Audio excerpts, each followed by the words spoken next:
Hey everyone, welcome to part 2 of the AIU Single Sign-On tutorial. If you haven't already seen part 1, go ahead and check that out first where we show you how to sign up for the SSO platform.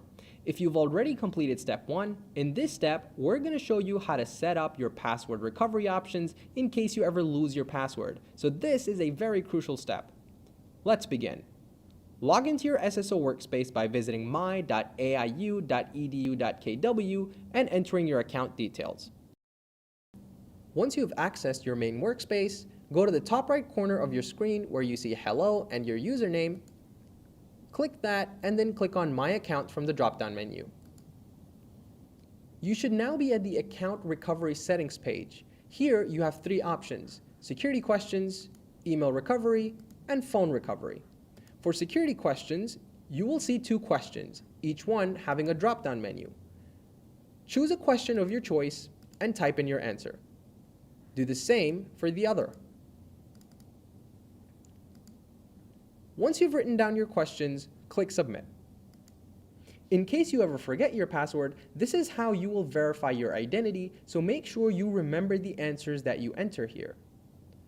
The next option is Email Recovery. Go ahead and type in your personal email under the primary email section and click Verify. You should now have received a confirmation email directly to your personal email account. So log into your personal email account, click on the email you've received,